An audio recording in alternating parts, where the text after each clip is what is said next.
कहानी शुरू होती है समुद्र के बीच चल रहे एक जहाज से। इस जहाज पर गोंग नाम का आदमी अपनी बेटी एमी के साथ सफर कर रहा होता है। एमी चुपचाप खड़ी है, उसके चेहरे पर उदासी साफ दिख रही है। गोंग उसे खुश करने के लिए एक छोटा रेडियो देता है। एमी उसे हाथ में लेती है और पहली बार हल्का सा मुस्कुराती है। गोंग को लगता है कि शायद यह सफर उसके और उसकी बेटी के बीच की दूरी कम कर देगा, लेकिन उसे नहीं पता था कि यही छोटा रेडियो आगे चलकर उसकी बेटी तक पहुंचने वाली आखिरी आवाज बनेगा। जहाज पर खड़े लोग समुद्र में तैरती मछलियों को देखने लगते हैं। शुरुआत में सबको यह नजारा बहुत सुंदर लगता है, लेकिन ध्यान से देखने पर समझ आता है कि मछलियां खेल नहीं रही हैं, वे भाग रही हैं। पानी के नीचे कोई बहुत बड़ा खतरा उनकी तरफ बढ़ रहा है। जहाज के अंदर चेतावनी का संकेत बजने लगता है। कप्तान घबरा जाता है, वह जहाज संभालने की कोशिश करता है, लेकिन अब देर हो चुकी थी। पानी फटता है और एक विशाल अजगर जहाज से टकरा जाता है। टक्कर इतनी भयानक होती है कि जहाज एक तरफ झुककर टूटने लगता है। लोग पानी में गिरते हैं, चीखें गूंजती हैं। कोई अपने परिवार को पकड़ने की कोशिश करता है, कोई टूटे हुए हिस्से से चिपक जाता है और कोई लहरों में खो जाता है। गोंग एमी को ढूंढता है, लेकिन भीड़ और पानी के बीच उसका हाथ छूट जाता है। कुछ ही पलों में खुशी से भरा सफर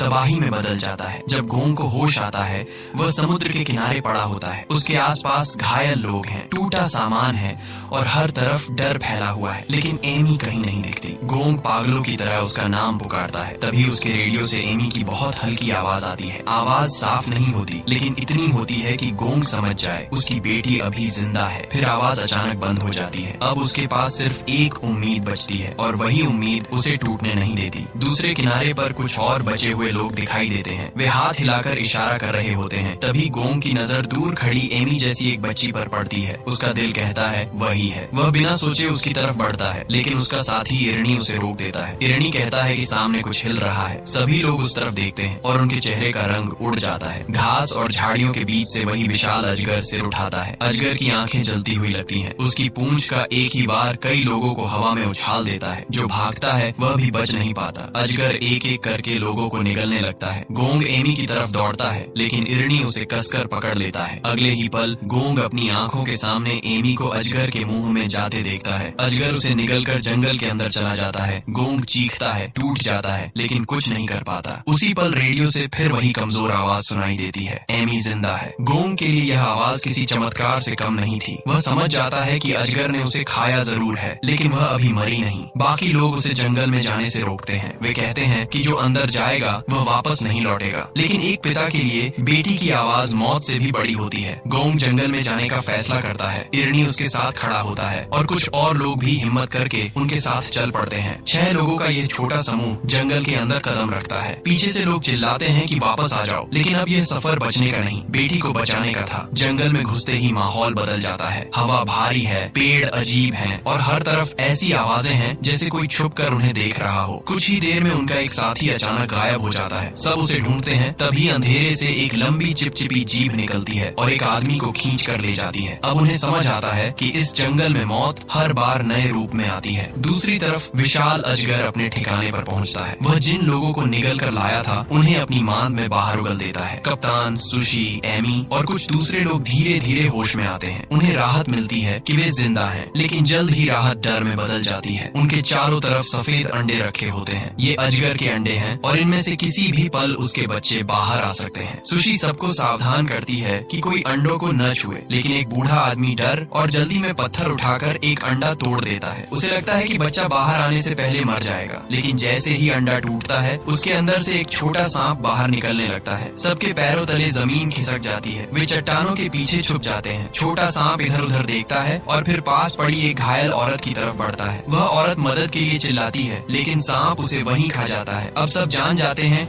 कि इन अंडों का टूटना उनकी मौत का दरवाजा खोल देगा। उधर गोंग और उसकी टोली जंगल में आगे बढ़ रही है। रास्ता साफ करने के लिए इरनी एक पेड़ के तने पर वार करता है। उसी जगह से काला गाढ़ा रस निकलने लगता है। एक आदमी की जलती हुई तीली उस रस पर गिरती है और अचानक आग भड़क उठती है। इरनी आग बुझा देता है, लेकिन असली खतरा आग नहीं था। उस रस से जहरीली भाप निकल रही थी। गोंग का सिर घूमने लगता है। उसे एमी दिखाई देती है, जो उससे पूछती है कि उसने उसे क्यों नहीं बचाया। फिर वही अजगर एमी को लपेटता हुआ दिखता है। गोंग अपने भ्रम में टूटने लगता है। तभी इरनी उसके चेहरे पर पानी फेंकता है और उसे होश में लाता है। अब सबको समझ आता है कि यह काला रस इंसान के दिमाग को अपने काबू में कर लेता है। तभी वे पीछे मुड़कर देखते हैं। पेड़ों की शाखाएं उनके साथियों को जकड़ रही हैं। ये साधारण जंगल नहीं था। यहाँ यहाँ पेड़ भी शिकार करते थे। गैस से कमजोर हुए लोगों को ये पेड़ अपनी शाखाओं में बांधकर मार देते हैं। गोंग और इरनी कुछ लोगों को बचा लेते हैं, लेकिन उनका एक साथी पेड़ों की गिरफ्त में मारा जाता है। मांद के अंदर कप्तान और बूढ़ा आदमी आपस में झगड़ने लगते हैं। बूढ़ा आदमी कप्तान को दोष देता है कि उसकी वजह से वे इस नरक में फंसे हैं, लेकिन सुशी उन्हें रोकती है। वह कहती है कि अगर वे आपस में ही लड़ते रहे तो अजगर को कुछ करने की जरूरत नहीं पड़ेगी। डर से बाहर निकलने का सिर्फ एक रास्ता था, सबको मिलकर रास्ता ढूंढना होगा। लेकिन मांद की दीवारें ऊंची थीं, रास्ता छुपा था और अंडे किसी भी पल फूट सकते थे। जंगल में गोंग रेडियो से एमी को पुकारने की कोशिश करता है, लेकिन संकेत टूटते रहते हैं। इसी बीच एक आदमी पानी लेने नदी किनारे जाता है। वहाँ अचानक धुंध उतरने लगती है, पानी में हलचल होती है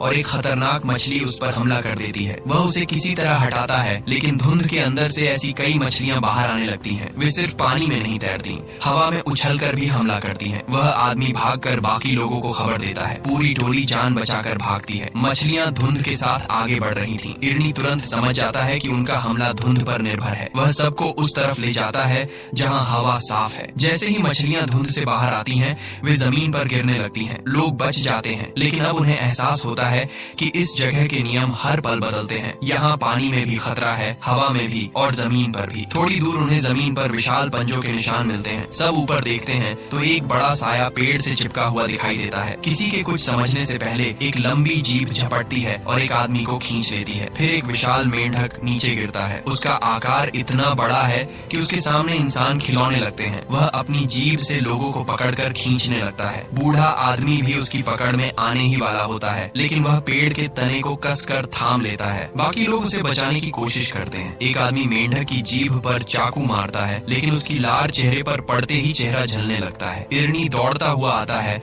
और नुकीला हथियार मेंढक की आंख में मार देता है। मेंढक तड़पता है और अपनी पकड़ छोड़ देता है। लोग भागते हैं, लेकिन विशाल मेंढक फिर उनके पीछे दौड़ने लगता है। तभी जंगल का असली राजा वापस आता है। विशाल अजगर मेंढक पर हमला करता है, उसे चीरता है और निगल जाता है। जो अभी तक सबसे बड़ा खतरा लग रहा था, वह भी अजगर के सामने शिकार बन गया। अब अजगर की नजर लोगों पर पड़ती है। वे जान बचाकर भागते हैं। घायल लोग पीछे रह जाते हैं। सांप उनके करीब पहुंचने ही वाला होता है कि वह पेड़ों के बीच उलझ जाता है। एक साथी उसका ध्यान भटकाने के लिए नारियल फेंकता है। बाकी लोग भागकर पानी की एक पतली धारा में छुप जाते हैं। अजगर उन्हें साफ नहीं देख पाता और आगे निकल जाता है। यह राहत छोटी थी, लेकिन इतनी काफी थी कि वे फिर आगे बढ़ सकें। मांद में जमीन कांपती है। अजगर वापस लौटता है और अपने पेट से कुछ और लोगों को उगलता है। फिर उसकी नजर टूटे हुए अंडे और मरे हुए बच्चे पर पड़ती है। वह गुस्से से पागल हो जाता है और फिर शिकार की तलाश में बाहर चला जाता है। मांद में फंसे लोग इस मौके पर भागने की कोशिश करते हैं, लेकिन तभी बाकी अंडे फूटने लगते हैं। एक छोटा सांप एमी के बिल्कुल पास निकलता है। एमी भाग नहीं पाती। सबको लगता है कि अब वह मारी जाएगी, लेकिन एमी डरते हुए भी उसके सिर पर हाथ रख देती है। छोटा सांप उसे नुकसान नहीं पहुंचाता। एमी को याद आता है कि कुछ बच्चे जन्म के बाद जिसे सबसे पहले अपने पास देखते हैं, उसे माँ जैसा मान लेते हैं। ये छोटा सांप उसे अपनी माँ समझ बैठता है। जब दूसरे छोटे सांप हमला करने आते हैं, तो वही बच्चा एमी की रक्षा करता है। इस मौत भरी जगह में ये सबसे अजीब लेकिन सबसे जरूरी चमत्कार था। इसी अफरा तफरी में बूढ़ा आदमी मांद से बाहर निकल जाता है। वह बाकी लोगों को बचाने की जगह अपनी जान लेकर भागता है। उधर गोंग और उसकी टोली जंगल में एक पुराने घर तक पहुँचते हैं। अंदर रसायन की बोतलें, जानवरों की तस्वीरें और पुराने कागज मिलते हैं। अब सच सामने आता है। यह टापू प्राकृतिक नहीं था। यहाँ कभी प्रयोगशाला थी जहाँ जानवरों पर प्रयोग किए गए थे। उन्हीं प्रयोगों ने इस जंगल के जीवों को इतना बड़ा, खतरनाक और हिंसक बना दिया। ये टापू प्रकृति का नहीं, इंसानी गलती का नरक था। उन्हें वहाँ एक पुराना रेडियो मिलता है। गोंग उससे संपर्क करने की कोशिश करता है। तभी दरवाजे पर आवाज आती है। सब छुप जाते हैं। अंदर वही बूढ़ा आदमी आता है जो मांद से भागा था। गोंग उससे एमी के बारे में पूछता है। बूढ़ा आदमी झूठ बोलता है कि सब मर चुके हैं। गोंग की आखिरी उम्मीद टूटने लगती है,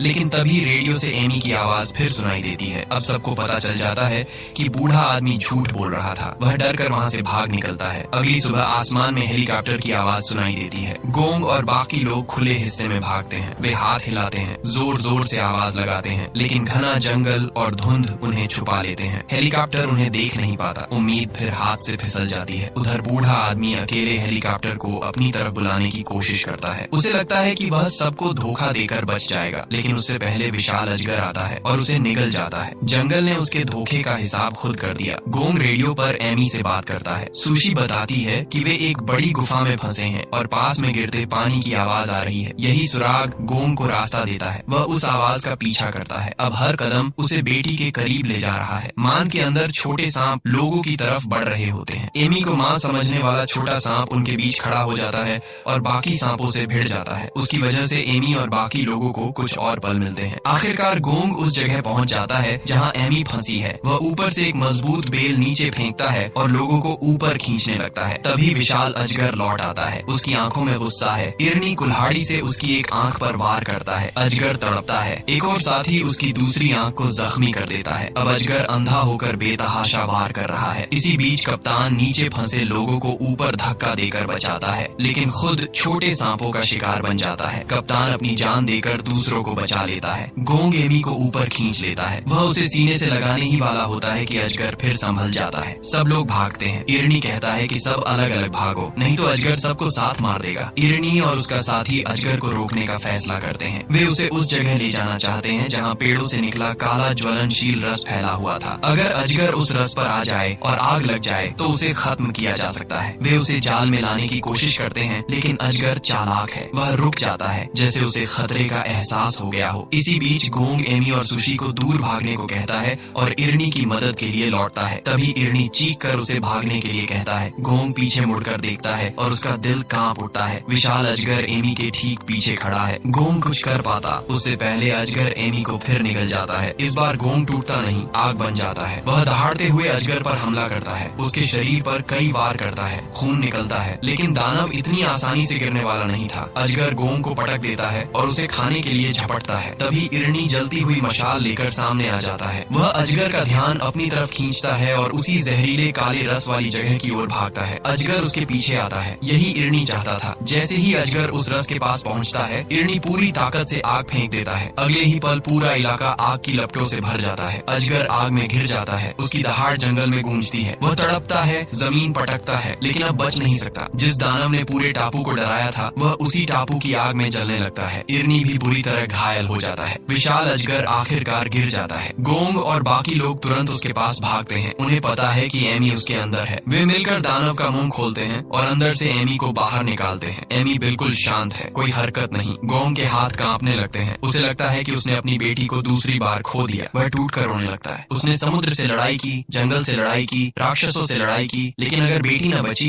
तो सब बेकार था। तभी एमी की उंगलियां हल्की सी हिलती हैं। गोंग ठहर जाता है। एमी धीरे धीरे आंखें खोलती हैं। वह जिंदा है। गोंग उसे अपनी बाहों में भर लेता है। वह रेडियो, जो शुरुआत में सिर्फ एक छोटा तोहफा था, इस पूरे सफर में पिता और बेटी के बीच उम्मीद की आवाज बन गया। स्नेक केव सिर्फ एक विशाल सांप से बचने की कहानी नहीं है। ये उस टापू की कहानी है जिसे इंसानों के प्रयोगों ने नरक बना दिया। ये उन लोगों की कहानी है जिनके सामने हर मोड़ पर नया राक्षस आया, लेकिन कुछ ने डर से ऊपर उठकर दूसरों के लिए जान दे दी। और सबसे बढ़कर यह एक पिता की कहानी है जिसने अपनी बच्ची की कमजोर सी आवाज पर भरोसा किया और मौत के जंगल में उतर गया। उस जंगल में पेड़ शिकार करते थे, मछलियां हवा में हमला करती थीं, मेंढक इंसानों को निगलता था और अजगर पूरा जहाज पलट सकता था। लेकिन एक चीज उन सब पर भारी पड़ी, एक पिता का अपनी बेटी के लिए प्यार। इस सफर ने गोंग से बहुत कुछ छीन लिया, लेकिन उसकी उम्मीद नहीं छीन सका। जब तक रेडियो से बेटी की आवाज आती रही, वह चलता रहा। जब तक आंखों के सामने रास्ता था, वह लड़ता रहा। और जब रास्ता खत्म हो गया, तब उसने मौत के मुंह में हाथ डालकर अपनी बेटी को बाहर निकाला। यही इस कहानी की असली ताकत है। कुछ रिश्ते इतने गहरे होते हैं कि उनके सामने समुद्र, जंगल और दानव भी छोटे पड़ जाते हैं।